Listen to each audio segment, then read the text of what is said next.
us, and the Texas Rangers were up in the buildings with their rifles pointing at us, and I was pregnant. That was Emma Gonzalo's wife, and I, and Jose Riegas' wife, Leti, all of us, we were all pregnant. We had all our kids with us, too. And we marched, and we would get in a little, Pampers came out at that time. It was so wonderful, because then we could get into our little Volkswagen van and drive to Del Rio to go for the sit-down or for the walkout they were having in Crystal City. And so Emma and I and Leti would pack our kids, and Pampers were around, so we had disposable diapers. That really freed us up, you know. And we were nursing, so we took our milk with us and our Pampers. Hell, you know, we traveled wherever the guys were demonstrating. And so the Raza Unida Party, all of that whole time, that whole era where the economy strike, Cesar Chavez came, my father-in-law became a spokesman, my ex-husband was very involved, and he ran for city council, and then Gonzalo ran for state rep, and so the sleeping giant woke up in Austin, Texas. And while this was happening here, Reyes Tijerina from New Mexico came to visit us, to support us.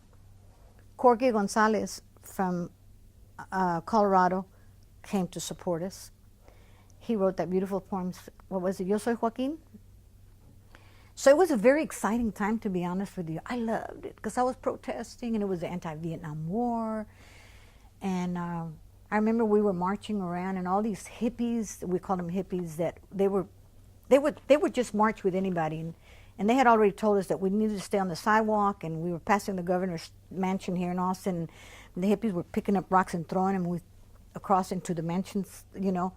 And we knew, I said, if they're going to blame us. And those Rangers were up there with us. I said, oh, they're going to stir us up. And so we said, get those hippies out of the way. We don't want them here. I mean, they mean well, but they don't realize that we're going to get shot at. That was very. So yeah, it was that incident at Denton blew me away, because,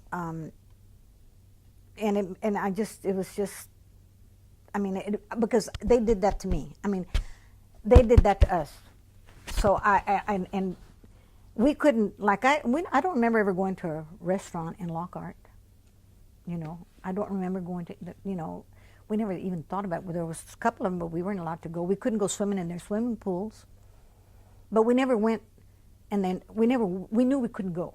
So we didn't go up there, and then they told us, get out, you know.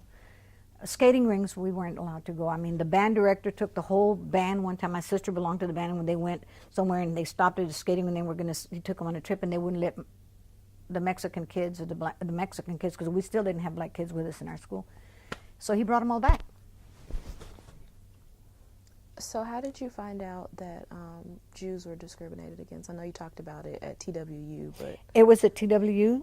I don't know, it was a history class I was taking. And that was another thing. The college experience was absolutely wonderful, and I highly recommend it to everybody.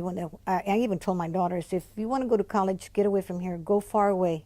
Because it's not just about, just being away from home is an experience in itself, and you get to meet so many different people, and you get to figure things out for yourself. If you stay here and you go to school, then, you know, you're going to be attached still to me, and you're going to still hang in, you know, get away.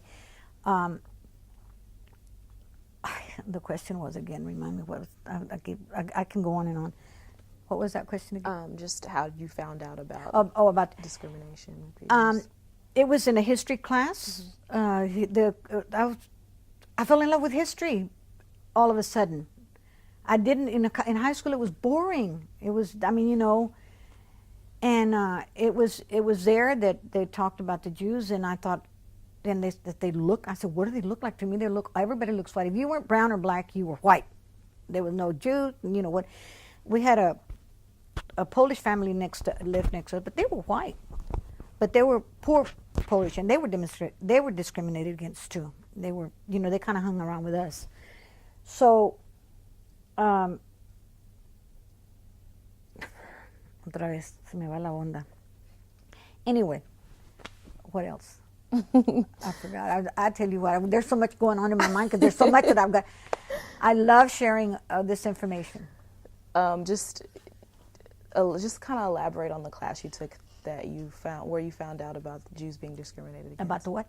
the Jews that were Okay, being it was a discriminated history class, and I can't remember what the professor was telling us. It was about the Jewish people and how they they came here or whatever. There was always Jewish, and the thing is, in my hometown, it was run by Jewish people. Mr. Glosserman was the mayor. Mr. Rosenwasser had a store.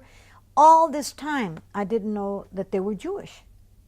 You know, there was never anybody in my family ever making jokes about Jews either. You know, he's, later now, no, hombre, son pinches como los judíos. You know, they're stingy, just, you know, that they're very frugal, they're very tight and whatever. And I didn't know that. I was, and Dr. Weinberger, A.L. Weinberger, graduated here from the University of Texas. And when he told us about the government student loan, he said to us, go, if you get accepted, you get the money. Do not go to the University of Texas.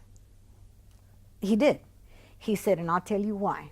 He said, I had to work. He worked in the cafeteria and whatever it was, and he would collect the trays, and he would turn them in, and for 10 cents a tray, and that's how he would earn it.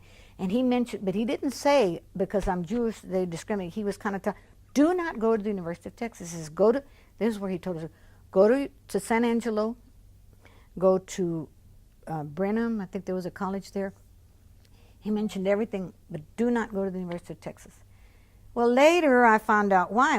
One of my uncles, who became the mayor of Lockhart, served his country, was a lieutenant colonel and he retired and became a mayor and a judge. A wonderful, wonderful human being. They had a school named after him. He was not accepted here because his last name was Cisneros. Okay, so he went on to San Marcos, and San Marcos, Southwest at that time, was also quite bigoted. If you were Mexican, they would put you. You couldn't choose the courses. They'd make the class schedule for it. And if you were Mexican, you had Sanchez-Ruiz or Hernandez or Gonzalez, you were put in speech 13X. You walked in there, you knew why, because they were all Mexicans, okay? And so if you said, I don't want to take that, you take it or don't even come here. So, San Marcos, and I went there one year, my sophomore year, to San Marcos. And there was this, her name was Dr. Elizabeth Anderson from Laredo, Texas. She went to Southwest, and she tells me this story. She and I became friends later, and she said that because her last name was Anderson, and she was white-looking, when they put her in this, she could take this, they assigned her to this lab, this chemistry lab, but when she walked in there, she was the only, she was the only Mexican, but they didn't know that she was Mexican. Years later, she left there and got her degree, I think, from the University of Arkansas or something like that, and she says that the Alumni Association from the Southwest called her to see if she could be a part of the Alumni Association, donate some money to their whatever. And she says, I will not give you one penny. Do not call me. And they said, well, why? I said, because I got accepted because my last name was Anderson, but you didn't even know that I had an accent, because all those girls from Laredo had an accent. They really did. And because she was güera and because she was Anderson. And she said, and you didn't let any of my other friends that were, Martinez, Gonzalez, Hernandez, because, and so, he was very apologetic, but it's different. He says, well, I don't know. He said, but that left me marked. And she didn't graduate from there because of that. So that was 13X, speech 13X, and I can't remember what the other one was. They would track you into those classes. Okay. What else? All right, so I'm going to start asking you some questions about the Voting Rights Act now. Mm-hmm. Did your parents vote? My father did. My mother never got her citizenship because her birth certificate got burned in the courts in Mexico during the early part of the revolution or whatever. My mother was born in 1914, and that when they came over here, what was the revolution? Was in 1910 or something like that in Mexico, and so there was a lot of pillaging and whatever. So we never got her birth certificate. She never got her papers, so she could never vote. But my father did. My father voted. And I started voting as soon as at that time you had to be 21, not 18. Now you can vote. You had to be 21. So I started voting, and I've been voting ever since. And at age 71, a few of us are going to get together. We talked about it, that are all my age, that we need to get our young people, and we're going to start with our children and our kids, get them together and talk to them about making sure that they register to vote. My kids are all registered. But right now, since I have nothing but girls, they're very excited about Wendy Davis running for governor. And so, and because I had all girls, and because we all, myself included, and my girls all got services from the Parent Parenthood Center, and so they're very upset. And so we're going to gather them, and we're going to see if we can get somebody from Wendy's office to come and talk to us and see if we can get ourselves organized and really push for our people to vote, to get out and vote. A lot of them will register, but they won't go vote. That's where we have. So, and actually the voting, I feel, this is my personal, that if it had not been for Martin Luther King and all the effort that they did to get their voting rights, it helped us. It was all of us that got that had that rode along and were able to vote and get into places, you know, that we couldn't before. And I still feel like I still have to be honest with you, I still feel like I've got some fight in me, and I'm going to continue, because this whole country and our people are becoming one race, and I'll tell you why. All of my girls, all of my children are biracial. My oldest daughter has married a Van der Linder, 2 white little girls, mixed. My second one is a Hopkins. She's Mexican and her husband is German. I've got 2 little granddaughters there. My other daughter is married an Irish Italian, and so I've got Sanchez-Ruiz in there, and then my youngest daughter married an African American, Welch, and I've got 3 beautiful little kids, and Marisa, everybody's married to different races. And you know, we have a conversation right now in our community, in the East Side community, when we talk about, like for instance, I'm a board member of the M.I.S. Barrientos Cultural Center, and we talked about, is it only for Mexicans? I said, well, if that's going to be the case, then my kids are not going to be able to, you know, because y'all have to face the reality that that's what this world is becoming, one race. And I said, are you going to have to start asking, you know, if you see my granddaughter, Malia, come in, you know, with her little, this little girl has really nappy hair. If you see her walk in, are you going to say, well, she's black, she can't come in? You know, I said, no, she's Mexican too, you know. And then I have Elena and Emma, who are white as snow, and she says, Grandma, they don't believe that I'm Latina, you know. And I said, well, honey, you have to, you know, and she very Latina because she was raised with her mother and me, you know, and she knows what it's all about. So it's still, the fight still continues. It's still going to continue. I don't know that I'm going to be around to make sure that my grandkids, especially my Welch, my African American kids, there's still a lot that needs to be, the job isn't finished. And so I feel like I still have to do something to make sure that they're going to be, you know, that we continue opening doors. My generation opened doors. This new generation of young people, it's different. And I'm proud of them because I believe in being an activist.